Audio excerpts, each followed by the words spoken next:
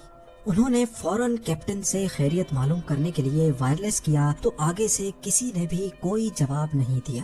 اگلے 18 منٹوں تک ہوچی منٹ ٹاور MH370 سے کانٹیکٹ کرنے کی کوشش کرتا رہا، لیکن کیپٹن کی طرف سے پھر بھی کوئی جواب نہیں آیا، اور تبھی ہوچی منٹ ٹاور نے کوالالمپور ٹاور سے کانٹیکٹ کیا اور ان کو سچویشن سے اپڈیٹ کیا۔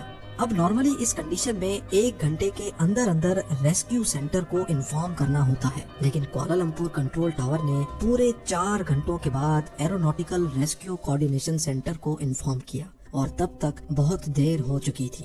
صبح کے 6:15 ہو چکے تھے، اور یہی وہ ٹائم تھا جب MH370 کو بیجنگ میں لینڈ کرنا تھا۔ ایک امید تھی کہ شاید جہاز اپنے وقت پر بیجنگ لینڈ کر جائے، لیکن وہاں سے بھی کوئی اچھی خبر نہیں آئی۔ خیر، صبح کے 6:32 پر ٹھیک اس جگہ جہاں سے پلین غائب ہوا تھا، وہاں ایک سرچ آپریشن اسٹارٹ کیا گیا، جس میں 7 کنٹریز کی 34 شپس اور 28 ایئر کرافٹس نے فلائٹ MH370 کو گلف آف تھائی لینڈ اور ساؤتھ چائنا سی کے بارڈر پہ ڈھونڈنا شروع کیا، لیکن بدقسمتی سے وہاں پلین کا نام و نشان تک نہ ملا۔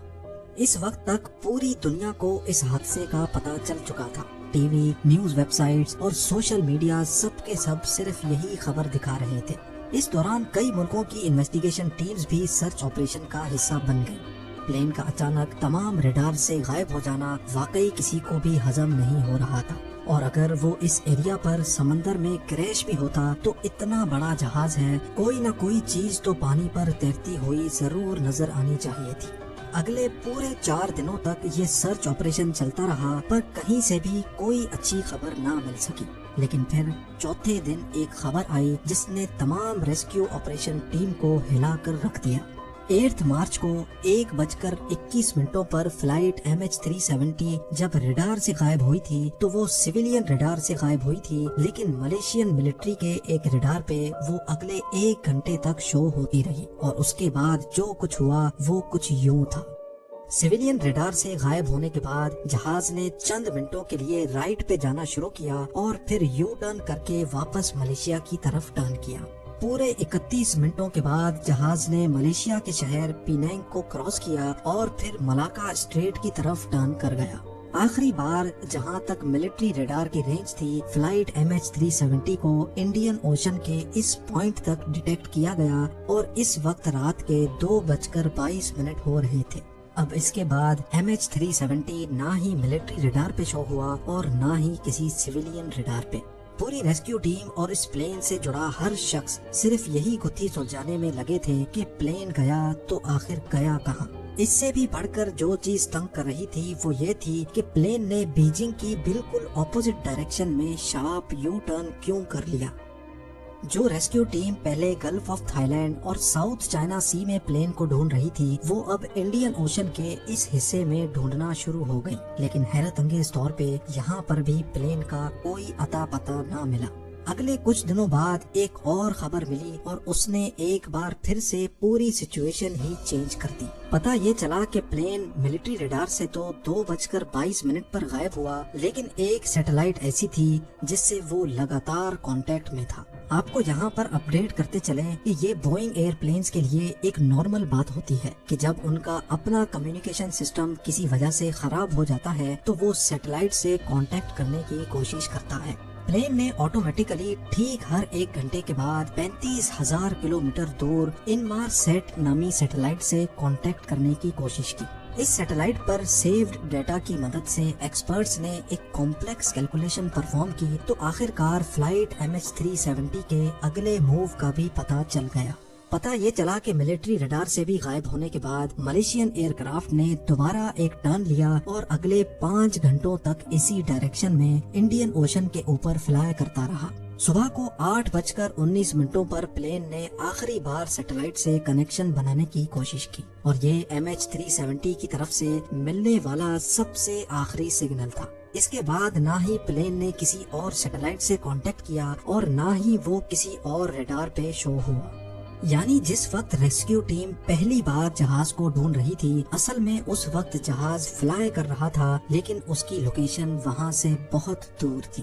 ایکسپرٹس اور انویسٹیگیشن ٹیم کا ماننا ہے کہ آسٹریلیا سے 2000 کلومیٹر ویسٹ میں انڈین اوشن کے ٹھیک اس کروڈ اسپاٹ پہ آ کر جہاز کا سیٹلائٹ سے کنیکشن ٹوٹا۔ یعنی کوالالمپور سے ٹیک آف کرنے کے بعد اس کروڈ اسپاٹ تک پہنچنے میں جہاز کو پورے 8 گھنٹے لگے، اور جہاز میں ٹوٹل فیول بھی صرف اتنا ہی تھا۔ تو اس بات کے کافی زیادہ چانسز ہیں کہ MH370 اسی کرو اسپاٹ میں ہی کہیں فیول ختم ہونے کی وجہ سے کریش ہو گیا۔ انڈین اوشن کا یہ ہائی لائٹڈ کروڈ حصہ پورے انڈیا سے بھی بہت بڑا ہے، اور یہاں پر اسٹارٹ کیا گیا ایک deep sea search operation. MH370 کو ڈھونڈنا بہت ضروری تھا، کیونکہ جب تک پلین اور اس کا بلیک باکس نہیں ملے گا تب تک یہ پتا نہیں چلے گا کہ کریش سے پہلے پلین کے اندر کیا کچھ ہو رہا تھا۔ کئی مہینوں نہیں بلکہ کئی سالوں تک یہاں پلین کو تلاش کرنے کا عمل چلتا رہا، لیکن یہاں پر بھی پلین کا کوئی سراغ نہیں ملا۔ 3 سالوں کے بعد ڈیپ سی آپریشن کو آخرکار ختم کر دیا گیا، جس میں $160 ملین سے بھی زیادہ خرچہ ہو چکا تھا۔ سرچ آپریشن کے دوران پلین کا تو کوئی اتا پتہ نہیں ملا، لیکن 2015 میں یعنی پلین کے غائب ہونے کے 1 سال بعد پلین کا رائٹ فلیپرون تیرتا ہوا آئی لینڈ آف ری یونین کے ساحل پہ جا پہنچا۔ یہ پلین کا وہ حصہ ہوتا ہے جو لینڈنگ کے وقت کام آتا ہے۔ ملنے والے اس فلیپرون پر جب تحقیق ہوئی تو ایک اور خوفناک حقیقت سے پردہ اٹھا۔ ایکسپرٹس کا ماننا ہے کہ جس وقت MH370 پانی میں کریش ہوا اس وقت یہ فلیپرون ایکسٹینڈڈ نہیں تھا، اور افسوسناک طور پہ اس کا مطلب یہ ہے کہ پانی پہ کریش ہوتے وقت جہاز اپنی نوز کے بل سمندر میں جا گرا۔ اگلے کئی سالوں کے دوران پلین کے کئی اور حصے بھی افریقہ کے ساحل سے ملے، لیکن آج تک پلین یا اس میں بیٹھے پیسنجرز کا کوئی سراغ نہ مل سکا۔ ملیشین فلائٹ MH370 کے اندر غائب ہونے سے پہلے کیا کچھ ہوا یہ آج تک کسی کو بھی معلوم نہیں ہے۔ کچھ انویسٹیگیٹرز کا شک ہے کہ پلین ہائی جیک ہوا تھا، تو کچھ اس بات پر یقین رکھتے ہیں کہ کسی الیکٹریکل فیلئر کی وجہ سے پلین کا باہر کی دنیا سے کانٹیکٹ ٹوٹ گیا، اور آکسیجن کی کمی کی وجہ سے پلین کے اندر تمام لوگ بے ہوش ہو گئے تھے۔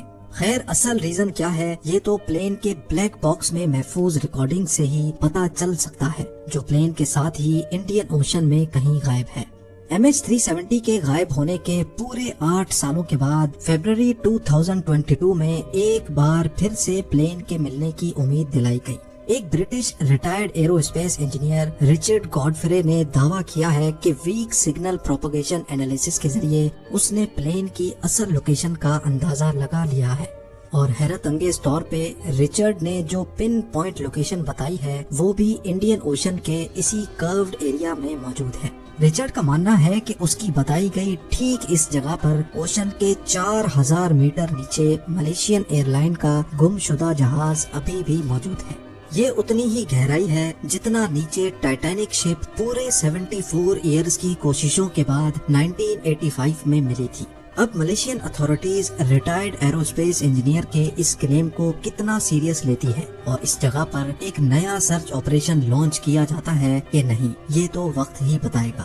امید ہے زیم ٹی وی کی یہ ویڈیو بھی آپ لوگ بھرپور لائک اور شیئر کریں گے۔ آپ لوگوں کے پیار بھرے کامنٹس کا بے حد شکریہ۔ ملتے ہیں اگلی شاندار ویڈیو میں۔